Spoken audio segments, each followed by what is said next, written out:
बड़े भाई साहब।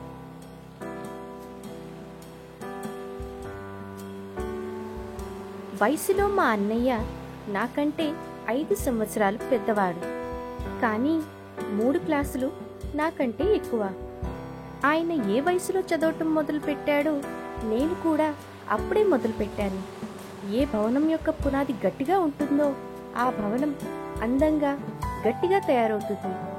పునాది గట్టిగా ఉంటే అందమైన మహళ్లు నిర్మించవచ్చు. 1 సంవత్సరపు పనిని 2 సంవత్సరాలు చేస్తారు. అప్పుడప్పుడు 3 సంవత్సరాలు కూడా పడుతుంది. పునాది గట్టిగా లేకపోతే ఇల్లు ఎలా గట్టిగా ఉంటుంది?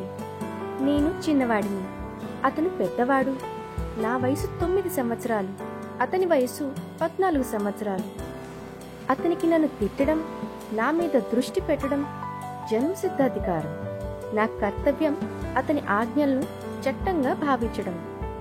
ఆయన స్వభావం ప్రతిదానిని పరిశీలించి తెలుసుకుంటాడు. ప్రతి క్షణం పుస్తకం తెరుచుకుని కూర్చుంటాడు. కష్టపడే తత్వం కలవాడు. అతని మెదడుకి రెస్ట్ ఇవ్వడం కొరకు అప్పుడప్పుడు పేపర్ మార్జిన్ మీద పక్షులు, కుక్కలు, పిల్లుల బొమ్మలు వేస్తూ ఉండేవాడు. అప్పుడప్పుడు ఒకే పేరు లేదా పదాన్ని లేదా వాక్యంను పదే 10-20 సార్లు రాస్తూ ఉండేవాడు. అప్పుడప్పుడు హ్యాండ్ రైటింగ్ అందంగా ఉండటం కోసం అక్షరాలను చాలాసార్లు కాపీ చేస్తూ ఉంటాడు. అప్పుడప్పుడు ఆయన రాసే వాక్యాలకు అర్థం లేకుండా, పొంతం లేకుండా ఉండేవి. ఒకసారి ఆయన పుస్తకంలో ఒక రచనను చూశాను. అందులో స్పెషల్, అమీనా, సోదరులు, వాస్తవానికి అన్నదమ్ములు, రాధేశ్యామ్, శ్రీయుత రాధేశ్యామ్ పదాలు రాసి ఉన్నాయి. 1 గంట తర్వాత ఒక మనిషి ముఖం గీసి ఉన్నది. దానిలో ఉన్న రహస్యాన్ని తెలుసుకోవడానికి చాలా ప్రయత్నించాను, కానీ విఫలమయ్యాను. అతనిని అడిగే ధైర్యం నాకు లేదు. అతను 9వ తరగతి, నేను 5వ తరగతి. ఆయన రచనలను అర్థం చేసుకోవడం నా తాహతకు మించిన పని. నా మనసు చదువులో అస్సలు లగ్నమయ్యేది కాదు. 1 గంట కూడా పుస్తకాలు తీసుకొని కూర్చుని చదవటం నాకు చాలా కష్టంగా అనిపిస్తుంది. అవకాశం లభించగానే హాస్టల్ నుండి బయలుదేరి మైదానంలోకి వెళ్ళేవాడిని. అప్పుడప్పుడు కంకర్రాళ్ళు విసరటం, పేపర్తో సీతాకోకలు చిలుకలు చేసి ఎగురవేయటం. ఎక్కడైనా నాకు నా తోటి స్నేహితులు కలవంగానే ఇంకా అడిగేదేముంది? అప్పుడప్పుడు పిట్టగోడలెక్కి క్రిందకు దూకటం, గేటుకి అటూ ఇటూ ఊగుతూ మోటార్ బండిలో వెళ్తున్న ఆనందాన్ని పొందుతాను. కానీ రూమ్లోకి రాగానే మా పెద్దన్న కోపంగా చూడటం చూసిన వెంటనే నా ప్రాణాలు గాల్లో కలిసినంత పని అవుతుంది. లోపలికి రాగానే అతను వేసే మొదటి ప్రశ్న, ఎంతసేపు ఎక్కడున్నావు? ఎప్పుడూ ఇదే ప్రశ్న అడుగుతాడు. ఆ ప్రశ్నకు కేవలం మౌనం మాత్రమే సమాధానం చెప్పేవాడిని. నాకు చాలాసార్లు అనిపించేది, నా నోటి నుంచి ఎందుకు మాటలు రావు? నేను బయట ఆడుకొని వస్తున్నాను. నా మౌనం నా తప్పుని అంగీకరిస్తున్నట్టుగా ఉండేది. అన్నయ్యకు కోపంతో, ప్రేమతో నన్ను పలకరించడం, అరవడం తప్ప అన్నయ్యకు వేరే మార్గం లేకుండా చేసేది నా మౌనమే. ఈ విధంగా ఇంగ్లీష్ చదివితే ఇంకేం చదువుతావు నువ్వు? 1 అక్షరం రాదు. నీకు ఇంగ్లీష్ చదవడం అంటే ఆడుకోవడం అనుకుంటున్నావా? ఇంగ్లీష్ చదవడం తేలికనుకున్నావా? దేనికి పనికిరాని వాళ్ళు కూడా ప్రొఫెసర్లు అయిపోతారు. రాత్రి పగలు చదవాల్సి వస్తుంది. ఎంతో కష్టపడితే గాని ఈ విద్య రాదు. అప్పటికీ వస్తుందా? లేదు, కేవలం పేరుకు వస్తుందంతే. పెద్ద విద్వాంసులే మంచి ఇంగ్లీష్లో రాయలేదు. ఇంకా మాట్లాడటం చాలా పెద్ద విషయం. నాకు అర్థం కాని విషయం ఏమిటంటే, నువ్వు ఎంత పిచ్చోడి అనుకోవాలి. నన్ను చూసి కూడా నేర్చుకోవట్లేదు నువ్వు. నేను ఎంత కష్టపడుతుంటాను, నువ్వు నీ కళ్ళతో చూస్తున్నావుగా. ఒకవేళ చూడకపోతే అది నీ కళ్ళ లోపమా లేదా నీ బుద్ధి లోపమా అనుకుంటా. ఇన్ని జాతరలు, ప్రదర్శనలు ఎన్నున్నాయి. నేను వెళ్ళడం నువ్వు ఎప్పుడైనా చూసావా? రోజు క్రికెట్, హాకీ మ్యాచ్లు జరుగుతూ ఉంటాయి. నేను ఎప్పుడైనా వెళ్ళడం చూసావా?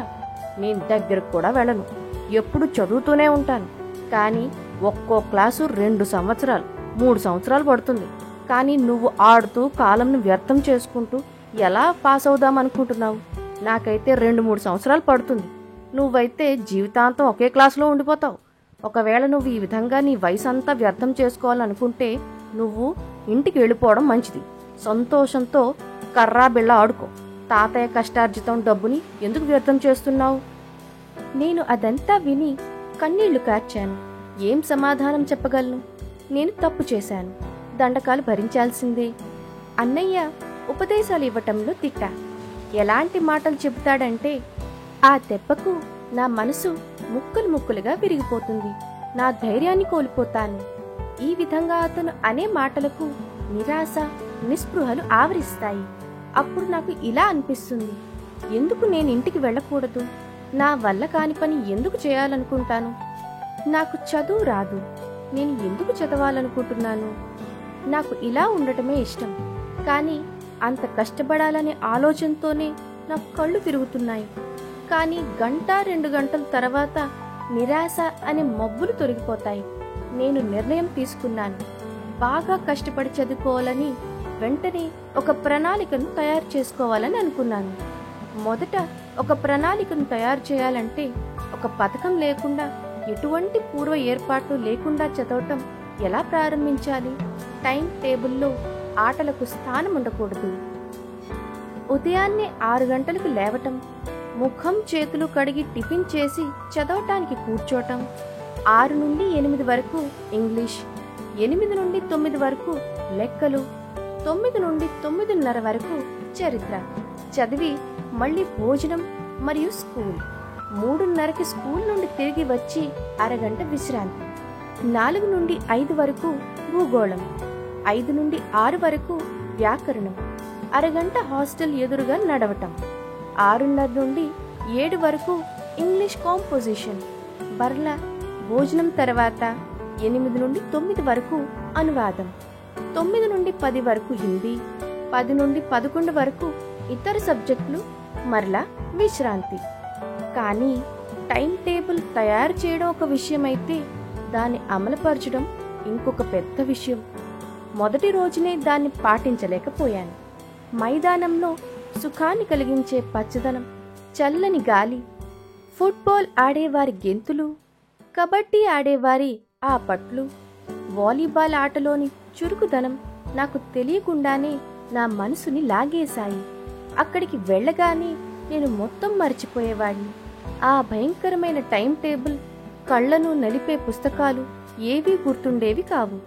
మరియు మా అన్నయ్యకు అవమానించే, తిట్టే అవకాశం లభించేది. నేను అతని నీడ నుండి కూడా భయపడి పరిగెత్తేవాడిని. నేను ఆయన కళ్ళకు దూరంగా ఉండటానికి ప్రయత్నిస్తాను. రూంలోకి వచ్చేటప్పుడు కాళ్ల శబ్దం కాకుండా అతనికి తెలియకుండా ఉండటానికి ప్రయత్నిస్తాను. కానీ ఆయన దృష్టి నా మీద పడితే నా ప్రాణాలు పోతాయి. ఎప్పుడూ తల మీద ఒక పదునైన కత్తి సిద్ధంగా ఉన్నట్లు అనిపిస్తుంది. అయినప్పటికీ నా ప్రాణాలు సంకటంలో ఉన్నప్పటికీ మనిషి మోహమాయంలో బంధించబడి ఉంటాడు. నేను తిట్లు మరియు చీవాట్లు తిని కూడా ఆటలను తిరస్కరించలేకపోయాను.